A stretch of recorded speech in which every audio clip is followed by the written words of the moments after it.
Hai sobat semua, apa kabar? Sehat kan? Semoga kalian semua sehat selalu, bahagia selalu, banyak rezeki dan banyak kota, agar kalian bisa menonton video-video OKBIS lainnya. Bagi teman-teman yang suka membaca, aktifkan saja translate versi Indonesia di pengaturannya. Dan bagi teman-teman yang suka sama video dari OKBIS, bantu like ya. Dan jangan lupa gabung langganan untuk dapat fitur yang menarik dan bantu Mimin. Oke, kali ini Mimin mau melanjutkan cerita Ternyata Suamiku Penguasa Asia. Yuk langsung saja ke ceritanya. Cekidot. Mereka semua tahu bahwa Randy baru saja memanggil Putri dan setelah panggilan telepon itu, bos Randy dengan sengaja meminta untuk kembali ke Jakarta. Mereka telah mengikuti Randy selama bertahun-tahun, tetapi mereka belum pernah melihat Randy bertindak dengan gegabah sebelumnya. Dengan kesepakatan bisnis yang begitu besar, para pemimpin Provinsi Barat semuanya telah tiba. Namun, bos Randy mereka telah gagal pada saat yang sangat penting. Mungkinkah perasaan bos Randy mereka terhadap Putri tidak sekedar biasa, tetapi telah menggerakkan perasaan seorang pria? Setelah mengirim ibunya Putri ke bangsal khusus, dokter itu menghela nafas, "Nona Putri, jika ibumu bangun, jangan biarkan dia menderita lagi. Ada juga masalah kekerasan dalam rumah tangga yang tidak bisa ditolerir. Jalan terbaik adalah mencari hukum untuk melindungi diri Anda sendiri." Putri juga berpikir untuk menggunakan hukum untuk melindungi ibunya, tetapi ketika ibunya masih muda, dia selalu menikah dan menikah.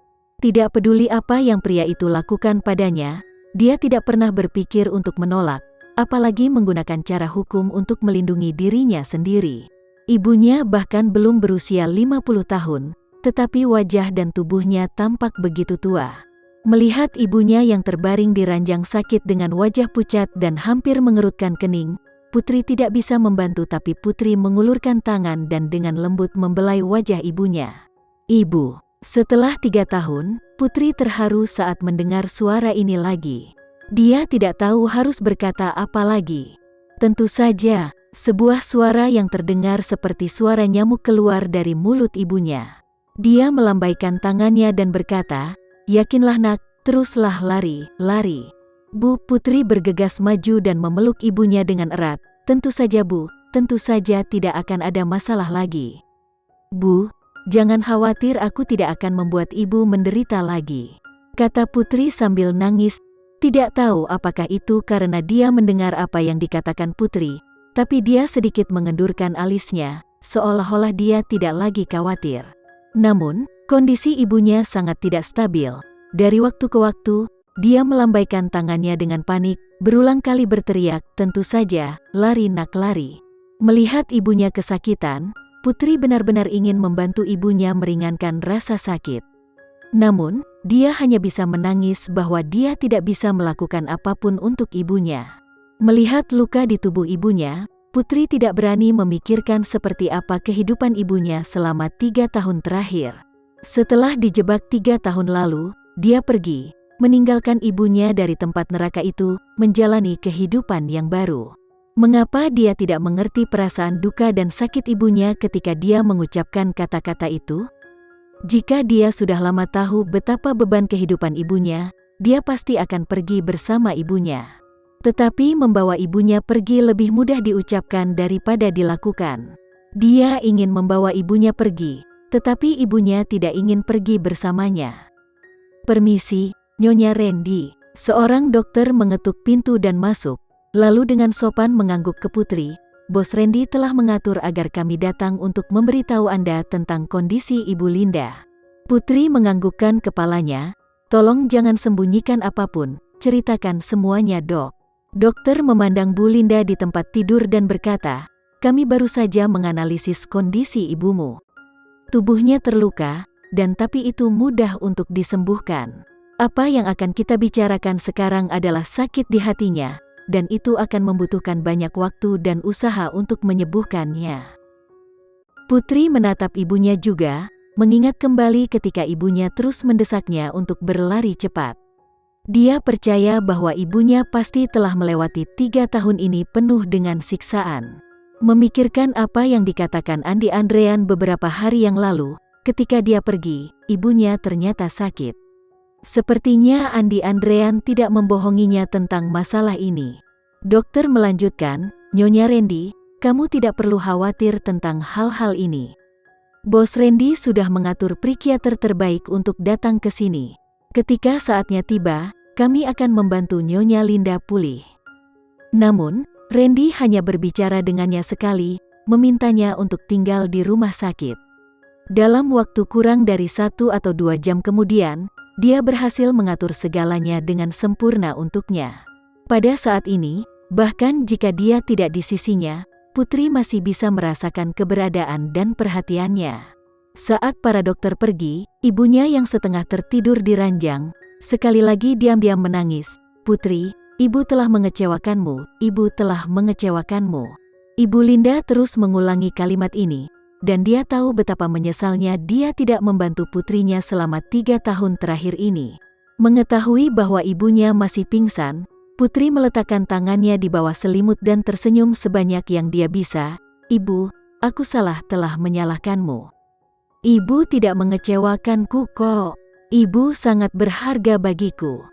Ibu Linda melambaikan tangannya lagi dan berkata dengan bingung, "Putri, jangan kembali ke ibu kota. Jangan pernah kembali ke keluarga itu lagi." "Bu." Pada saat ini, paku yang tertancap di jantung Putri benar-benar diambil. Dia hanya tahu bahwa dia salah paham tentang ibunya. Ibunya datang bukan untuk menasihatinya, melainkan untuk melindunginya. "Putri, apakah kamu bersedia memaafkan ibumu?" Ibunya tiba-tiba membuka matanya, melihat Putri di depannya, dan bertanya dengan hati-hati. Jika Putri tidak mau memaafkannya, maka dia bahkan tidak tahu apakah dia masih memiliki keberanian untuk hidup. Putri mengangguk dan saat itu air mata mengalir di wajahnya. "Aku yang salah, Bu. Maafkan aku, Bu. Aku salah tentang ibu." "Ibu, jangan salahkan aku, Bu. Maaf, Bu." Sambil menangis sesenggukan, ibunya menyentuh wajah Putri dan tersenyum. "Sepertinya kamu menjadi semakin cantik, Nak." "Iya, Bu, itu karena ibu begitu cantik sehingga ibu melahirkan seorang putri yang begitu cantik juga." Putri menyeka air matanya dan berkata sambil tersenyum. Kedua anak dari keluarga Bramasta, yaitu Putri dan Citra, Putri lebih mirip ibunya, dan Citra lebih mirip ayahnya. Di masa lalu, Putri sering mendengar beberapa orang membahas bagaimana anak perempuan lebih baik daripada ayahnya. Dia tidak tahu apakah ini alasan mengapa, sejak usia muda, ayah mereka memiliki lebih banyak harapan untuk Citra daripada dia. Putri juga bisa merasakan bahwa meskipun dia dan Citra sama-sama lahir dari seorang ibu, hati ibunya condong ke dia. "Putri, ketika ibu melihat kamu masih baik-baik saja, ibu senang." Ibu Linda mengerucutkan bibirnya dan tersenyum. Matanya yang cekung dan bersinar terang. Dia kemudian bergumam, "Putri, aku baik-baik saja. Aku sudah ikhlas." "Bu, jangan begitu. Aku akan menjagamu, jangan khawatir, Bu, pasti tidak terjadi apa-apa padamu." Putri menatap ibunya, dan wajah ibunya yang menonjol, hatinya terasa sakit lagi. "Putri," Ibu Linda memanggil nama Putri, sambil tersenyum lemah, dan menutup matanya lagi. Putri memegang erat tangan ibunya. "Bu, istirahatlah dengan tenang. Tentu Aki akan selalu ada untuk menemanimu, Bu." Saat ibu membuka mata, ibu bisa melihatnya, "Aku akan berada di sisimu." Tepat ketika Putri selesai berbicara, dia mendengar seseorang mengetuk pintu, dan tepat ketika dia akan mengatakan tolong masuk, Randy sudah mendorong pintu terbuka dan berjalan masuk. Randy mengenakan mantel hitam di jas perak keabuannya. Karena perawakannya yang tinggi dan langkah kaki yang mantap, ketika dia berjalan ke arahnya, itu membuat orang merasa bahwa dia adalah bos besar.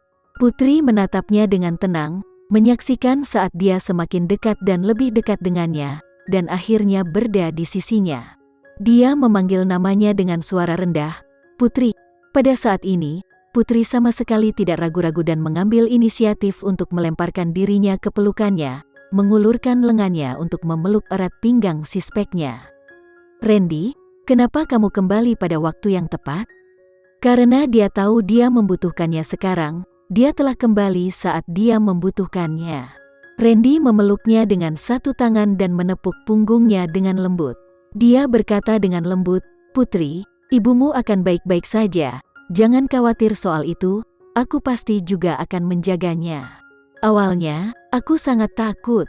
Namun, sekarang setelah kamu datang, aku tidak lagi takut. Dia mengusap tangannya ke dadanya. Dia berbicara dengan lembut dan merasa sedikit bersalah, tetapi dia masih bisa tenang untuk Putri. Awalnya, bahkan dia tidak tahu bahwa Randy sudah bisa memberinya rasa aman dan nyaman yang luar biasa. Selama dia ada di sana, hatinya tenang, seolah-olah tidak ada yang ditakutinya. Randy tidak berbicara lagi, dagunya di kepalanya, mencium aroma wangi, dan sedikit meningkatkan kekuatan pelukannya ke Putri. Sekian dulu ya cerita kali ini, kita lanjutkan ceritanya nanti ya. Terima kasih sudah menonton video dari OKBIS. Semoga video ini bisa menghibur kalian semua. Dan jangan lupa untuk like, komen, share, dan subscribe ya. Oh iya, bantu Mimin di fitur gabung untuk langganan ya, agar Mimin lebih semangat lagi memberi hiburan untuk kalian semua. Terima kasih semuanya. Bye-bye.